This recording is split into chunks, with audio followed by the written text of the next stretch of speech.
Hello, my name is Claire, and today we are talking about my tips on avoiding an impending autistic meltdown, so please stick around.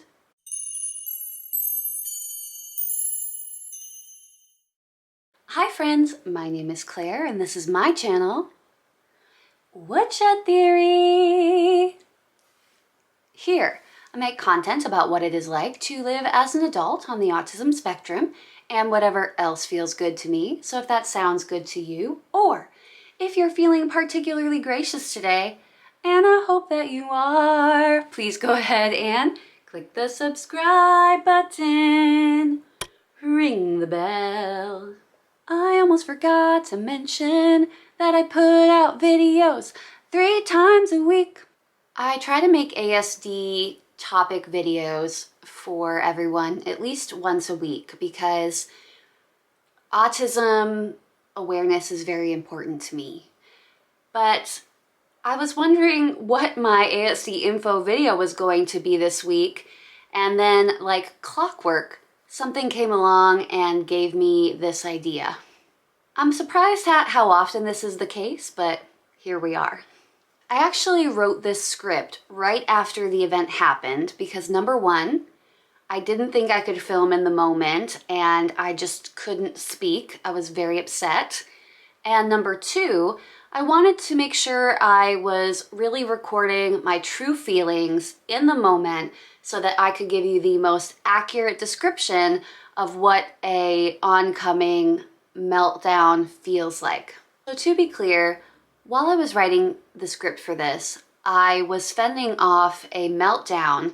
I thought this could be a teachable moment to talk about what happened and how I'm implementing tactics that I have learned when I feel a meltdown coming on. So in the moment, I was upset. I was angry and sad and annoyed at the same time. There were definitely moments where I felt like I was going to start crying. I camped out in my room because I didn't want to risk my spouse bumping into me and then me saying something I didn't mean because I was upset and frustrated. So what happened? Well, you may have seen my video this week where I dyed my hair. If you watch the whole thing, you know it didn't go to plan. Now, I know it's going to sound like I'm overreacting to the situation here, because the end result is good. It looks good. It's beautiful. It's dark purple, black with dark purple in it. Here is the issue that I had. For months and months and months now, I have planned out the way I was going to dye my hair kind of in sequence. I had different looks planned out. Everything would be going to a certain plan. I had a whole plan on how the hair color was going to look. I even stripped the color out of my hair before I dyed it so I could continue on with the plan the following day. So in case you didn't know, I was going to have lavender in the front and then this color in the back. Well, long story short, my hair ended up being too yellow for the lavender color to take correctly because I didn't start with the correct color, so it was my fault. So I ended up doing the dark purple color all over my head instead of just the back. And guys, I was bummed. I was really struggling internally. I really want to make the clear delineation here. It's not that the hair color doesn't look pretty. It's just not what I had planned. It was actually even hard for me to finish the video and to be positive because it wasn't the ending that I had planned. I did suck it up and finish the video because I really love the company that I work with, Lunar Tides, and I really want to represent them well. I love their products. I think they work well. And I feel like I didn't get to do that because of an error that I made myself, which is I didn't start with the right base color for the hair dye and it didn't work, so I had to cover it with the black. So I was upset because the process did not go as I had planned for weeks and months and almost a year. I didn't get to film the reaction I wanted to because it didn't go to plan. I didn't get to show the two-toned hair colors I wanted to show.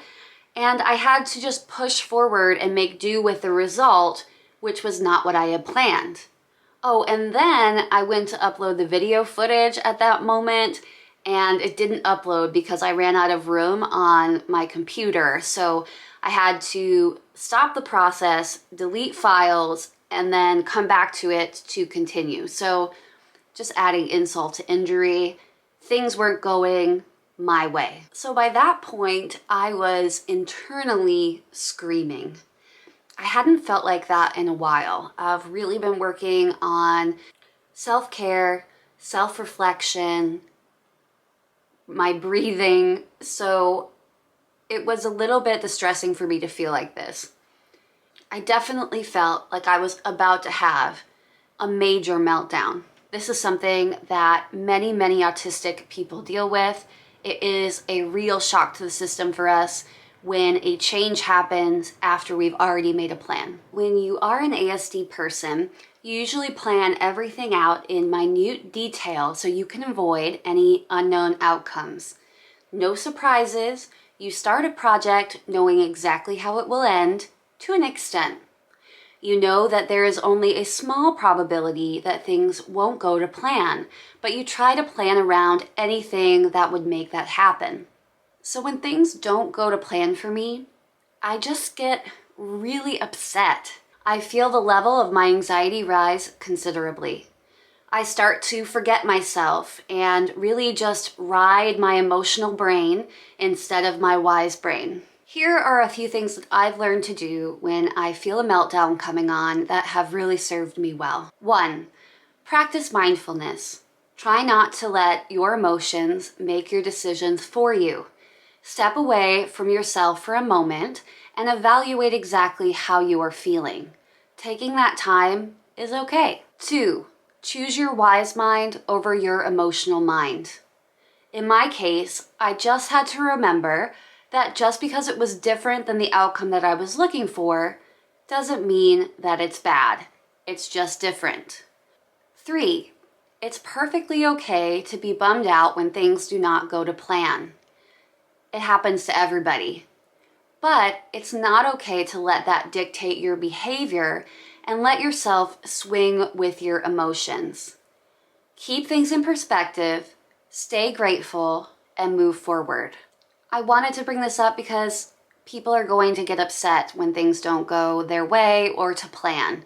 But even as an ASD person, when it's natural to be maybe more upset than a neurotypical person, it's okay to have those feelings. But what's not okay is to take them out on other people and, well, also to let yourself get so distressed over something that isn't that important. It's just hair. I hope I'm making sense. 4, give yourself some time to process. When handling an oncoming meltdown, it is okay to self-isolate. It's okay to let people know that you need some time alone, and if they approach you and try to engage with you during this time, it's okay to say, hey, you know what? I'm feeling a little bit upset right now. It doesn't have anything to do with you, but I need some time alone. That's a perfectly nice way to say it, and it gives you that time to just take a moment to yourself, breathe, reflect, and not let yourself get caught up in your emotions where you feel like you lose control. Because I don't know if that's how you feel, but when I have a meltdown, I feel like I'm not in control. So 5, it's okay to rest and reset. Sometimes the best thing for me to do in these moments is to take a nap or do something where I can redirect my attention to something else and get something else done, so I'm not letting myself get caught up in the emotions of that moment. It is okay to sit with that upset feeling until you feel the anxiety go down. Anxiety is a normal part of human emotion, and everyone feels it from time to time. So even if it takes a long time for that anxiety level to go down, that's all right. Take all the time that you need. You should definitely take a deep breath and try to go about your day as normally as possible. Even though it feels like you can't move in the moment or that your day is ruined, getting on with your day as much as you can is very helpful in this situation. As I mentioned, it redirects your mind and it reduces your stress level.